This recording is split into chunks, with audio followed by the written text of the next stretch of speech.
Welcome student, my name is Muhammad Hasib Awan and you are watching my official YouTube channel. We are discussing first year physics. Welcome to the lecture number 4, that is supplementary units. What are supplementary units? The geometrical units not yet placed in based and derived units in the International Bureau of Weights and Measures are called as supplementary units. Supplementary units वो geometrical units हैं जिनको अभी तक ना base units की category में रखा गया है ना डिराइव यूनिट्स की कैटेगरी में रखा गया है। International Bureau of Weight and Measure की जानिब से उन्हें सप्लीमेंट्री यूनिट्स कहते हैं। International Bureau of Weight and Measure एक इदारा है, ठीक है। सप्लीमेंट्री यूनिट्स वो यूनिट्स हैं ना वो बेस यूनिट्स की कैटेगरी में है ना वो ड्राइव यूनिट्स की कैटेगरी में है, वो है सप्लीमेंट्री यूनिट्स जो प्योर ज्योमेट्रिकल यूनिट्स हैं। दो टाइप्स की होती हैं, radian and second is steradian. What is radian? Radian, the angle, 1 radian is the angle subtended at the center of the circle by an arc equal to the radius of the circle. 1 radian एक ऐसा angle है जो centre of circle पे बनता है जब वो एक आर्क जो हम ड्रा करेंगे वो बराबर होगी रेडियस ऑफ सर्कल के। जब हम किसी भी सर्कल के ऊपर कोई एक आर्क ड्रा करेंगे वो आर्क रेडियस ऑफ सर्कल के बराबर जब हो जाए तो सेंटर पे बनने वाले एंगल को रेडियन कहेंगे। ये आप देख सकते हैं एक सर्कल है, ठीक है। मैंने इस सर्कल के ऊपर यहाँ से ए पॉइंट से लेकर बी पॉइंट पर एक आर्क ड्रा की, किसी भी जगह पे आर्क ड्रा कर सकते हैं, यहाँ से यहाँ, यहाँ से यहाँ। मैंने ए पॉइंट से बी पॉइंट तक एक आर्क ड्रा की, ठीक है। ए से बी एक आर्क ड्रा की, इसको मैंने एस का नाम दे दिया। ए से बी तक एक आर्क ड्रा की, इसको एस का नाम दे दिया, ठीक है। ये सेंटर ऑफ सर्कल है जिसको मैंने ओ का नाम दे दिया, ठीक है। ओ से लेकर ए या ओ से लेकर बी हमारे पास क्या है, रेडियस ऑफ सर्कल। ये सारा का सारा रेडियस है। Radius of circle her centre से हर पॉइंट पर सेम रहेगा। इधर ओ से ए तक भी सेम रहेगा, ओ से बी कोई भी पॉइंट ड्रा करें, यहाँ यहाँ यहाँ यहाँ सारे सर्कल पर रेडियस सेम रहेगा। तो जब रेडियस ऑफ सर्कल ये ओ से लेकर ए तक का डिस्टेंस या ओ से लेकर बी तक का डिस्टेंस यानी रेडियस ऑफ सर्कल बराबर हो जाए इस आर्क के, आर क्या है, ए बी, या इसको मैंने एस का नाम दे दिया है। जब रेडियस ऑफ सर्कल और आर्क बराबर हो जाएं तो जो सेंटर पर बनेगा एंगल थीटा, ये जो आपको नजर आ रहा है, इसे हम कहेंगे रेडियन। इसीलिए हमने रेडियन को क्या डिफाइन किया, 1 radian is the angle subtended at the centre of the circle by an arc equal to the radius of the circle, इसे कहेंगे 1 रेडियन। रेडियन हमारे पास यूनिट है प्लेन एंगल की। प्लेन एंगल का मतलब यह है कि जो एंगल 2 डायमेंशन में बने। ये आप मिसाल ले, मैंने रिंग रखी हुई है इस तरह, तो उसके ऊपर ये सारा प्रोसेस कर रहे हैं, यानी प्लेन एंगल यानी 2 डायमेंशंस की बात हो रही है।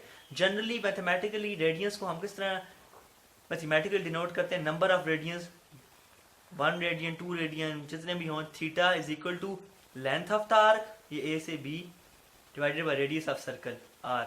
Length of the arc A से बी को क्या नाम दिया है, एस का, S divided by radius of circle R. तो हमारे पास आ जाएगा radian theta is equal to S by R. ये हमारे पास आ गई इक्वेशन नंबर 1। अब हम देखेंगे कि डिग्री और रेडियन में क्या फर्क है, क्योंकि दोनों एंगल हैं। तो अब देखते हैं relation between degree and radians. Generally radians को किस तरह एक्सप्रेस करते हैं, number of radians theta is equal to S by R. Now see the relation between degree and radians. As we know in one complete rotation, देखिए एक complete rotation जब body करती है यहाँ से लेकर यहाँ तक, तो उसमें 360 डिग्री वो कवर करती है। एंगल क्या होता है, 360 डिग्री। ये आप सब जानते हैं, एक सर्कल जब बॉडी एक complete रोटेशन करती है सर्कल में तो एंगल थीटा कितना होता है, 360 डिग्री। ये डिग्री की बात कर रहे हैं, ठीक है। ये मेरे पास इक्वेशन 2 आ गई। इक्वेशन 1 मुझे पता है theta is equal to S by R, जो मैंने अभी थोड़ी देर पहले निकाला है, मैंने साइड पे लिख दिया। इक्वेशन 2 मेरे पास ये आ गई कि एक कंप्लीट रोटेशन में थीटा मेरे पास 360 डिग्री होती हैं, ये बच्चे को भी पता है, ठीक है। ये इक्वेशन 2 आ गई।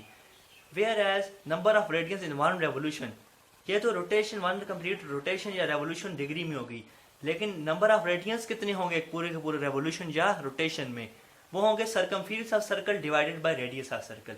सर्कमफेरेंस ऑफ सर्कल आपको पता है 2 पाई आर होता है, ठीक है। ये बात आपको याद रखनी है, circumference of circle 2 pi R है और रेडियस ऑफ सर्कल आर है। ये आर और आर कट गया आपस में, मेरे पास थीटा जो आ गया, जो एंगल आ गया वो आ गया 2 पाई रेडियन। डिग्री के केस में एक पूरे के पूरे रेवोल्यूशन में थीटा हमारे पास 360 डिग्री था। रेडियन के केस में थीटा हमारे पास कितना है, 2 पाई रेडियन। ये मेरे पास इक्वेशन 3 आ गई। इक्वेशन 2 और इक्वेशन 3 को कंपेयर कर सकते हैं क्योंकि दोनों की लेफ्ट हैंड साइड थीटा और थीटा एक जैसी हैं। डिग्री के केस में थीटा 360 डिग्री, रेडियन के केस में 2 पाई रेडियन। दूसरी और तीसरी इक्वेशन कंपेयर करें तो 2 pi radian is equal to 360 degree. दोनों तरफ 2 पाई, यहाँ पर दोनों तरफ 2 पाई को डिवाइड करें, 2 पाई से कैंसिल तो सिर्फ अकेला रेडियन रह जाएगा। 360 degree divided by 2 pi, 1 radian is equal to 360 degree. Pi की जगह उसकी वैल्यू पुट करें 3.14, तो मेरे पास 1 रेडियन आ जाएगा 57.3 degree. 1 radian is equal to 57.3 degree. This is required relation between degree and radian. अब देखते हैं स्टीरेडियन क्या है। सप्लीमेंट्री यूनिट की दूसरी टाइप है स्टीरेडियन। स्टीरेडियन क्या होता है? 1 स्टीरेडियन is the angle subtended at the center of the sphere by an area of its surface equal to the square of the radius of the sphere। कह रहा स्टीरेडियन, एक स्टीरेडियन एक ऐसा एंगल होता है जो स्फीयर के सेंटर में बनता है जब वो जो सरफेस है, एरिया ऑफ इट्स सरफेस, जब उसकी जो सरफेस एरिया है उसका जो सरफेस एरिया होगा वो बराबर हो जाए रेडियस ऑफ स्फीयर के स्क्वायर के। वो एंगल है जो सेंटर ऑफ स्फीयर पे बनता है जब एरिया किसी सरफेस का, कोई भी हम सरफेस लें उस स्फीयर पे किसी भी जगह पर उस सरफेस का जो एरिया है वो बराबर हो जाए रेडियस ऑफ स्फीयर के स्क्वायर के। उस एंगल को कहेंगे 1 स्टीरेडियन। ये देखिए मेरे पास एक स्फीयर है, जिस तरह सर्कल की मैंने मिसाल आपको दी, एक रिंग ले लें तो उसमें हम जो है रेडियन एंगल देख सकते हैं। स्फीयर की आप मिसाल फुटबॉल ले लें, ये जो ब्लैक एरिया, ये जिस तरह फुटबॉल आप पैचेस वाले फुटबॉल देखते हैं जिसमें ब्लैक और वाइट पैचेस होते हैं, ये आप समझ लें एक ब्लैक पैच है फुटबॉल पर। फुटबॉल ले लें, वो एक स्फीयर की एग्जांपल है। तो वो जो ब्लैक पैच है उसको उस तरह मैं अंदर से जा खोखला करके इस तरह देखता हूँ, तो दरमियान में जाकर मैं, दरमियान है उसका ये, ठीक है। तो यहाँ ये जो मैंने ब्लैक हिस्सा उसका एक कंसीडर किया है, ये उसका मैं एक सरफेस एरिया मैंने यहाँ पे कंसीडर कर लिया। आप यहाँ पे सरफेस एरिया उसको थोड़ा छोटा सा ले लें, यहाँ पे ले लें, यहाँ पे ले लें। मैंने यहाँ पे सरफेस एरिया उसको कंसीडर कर लिया है छोटा सा। वहाँ से एक आर्क ड्रा की सेंटर ऑफ सर्कल पर, ये रेडियस मेरे पास आ गया आर, और ये सारे का सारा जो ब्लैक पैच है मेरे पास, जब हम ऊपर से उसको देखते हैं ये मेरे पास एरिया आ गया, ठीक है। ये मेरे पास एरिया आ गया सारे का सारा ब्लैक हिस्सा, और ये सेंटर, उस सरफेस एरिया से लेकर सेंटर तक मेरे पास रेडियस आ गया। हम यहाँ पे भी ले सकते हैं, स्फीयर के किसी भी जगह पर हम सरफेस एरिया ले सकते हैं, तो वहाँ से लेकर सेंटर तक जो डिस्टेंस होगा वो सेम रहेगा, उसे हम कहेंगे रेडियस ऑफ स्फीयर। तो 1 स्टीरेडियन एंगल वो एंगल होगा, ये जो थीटा है 1 स्टीरेडियन एंगल तब होगा जो सेंटर ऑफ स्फीयर पे बनेगा जब radius of the sphere R बराबर हो जाए सॉरी एरिया ऑफ जो सरफेस है, ये जो एरिया ऑफ सरफेस है, ये जो आपको नजर आ रहा है ब्लैक ब्लैक, ये एरिया ऑफ सरफेस बराबर हो जाए इस रेडियस ऑफ स्फीयर के स्क्वायर के। यानी एरिया ऑफ स्फीयर, सॉरी जो सरफेस एरिया मैंने जो लिया है ब्लैक हिस्सा, ये बराबर हो जाए रेडियस के स्क्वायर के। यानी 1 स्टीरेडियन कब होगा? स्टीरेडियन यूनिट है सॉलिड एंगल की, यानी 3 डायमेंशन इसको देखते हैं। रेडियन यूनिट थी प्लेन एंगल की जो 2 डायमेंशन के लिए थी, इस तरह रिंग मैंने ले ली, ठीक है। और स्टीरेडियन यूनिट है सॉलिड एंगल की जो 3 डायमेंशन है, क्योंकि स्फीयर एक 3 डायमेंशनल ऑब्जेक्ट है।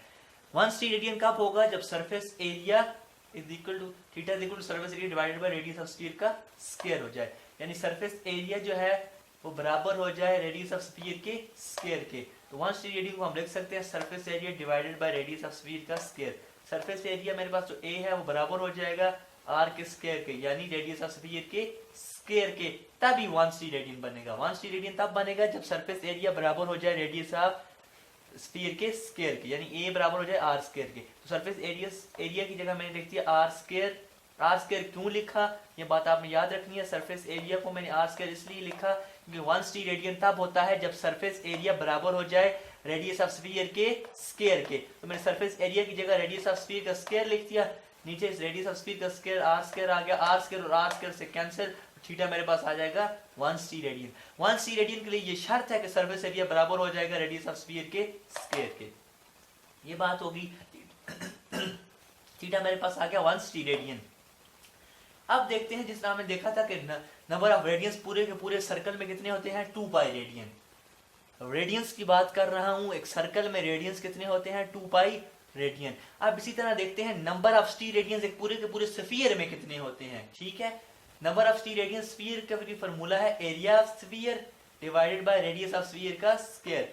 एरिया ऑफ स्फीयर आपने याद रखना है, हर जगह पर एरिया ऑफ स्फीयर सेम रहेगा। एरिया ऑफ स्फीयर मेरे पास होता है 4 पाई आर स्क्वायर, ये बात आपने याद रखनी है। Area of square is equal to 4 pi R square, put कर दिया, radius of square R square हो गया, आर स्क्वायर से कैंसिल, मेरे पास आ जाएगा 4 पाई। रेडियन के केस में नंबर ऑफ रेडियंस कितने थे एक सर्कल में 2 पाई, जबकि नंबर ऑफ स्टीरेडियंस स्फीयर में कितने हैं 4 पाई। पाई की जगह 3.14 पुट कर आप वैल्यू भी निकाल सकते हैं जो उसकी न्यूमेरिकल वैल्यू आएगी।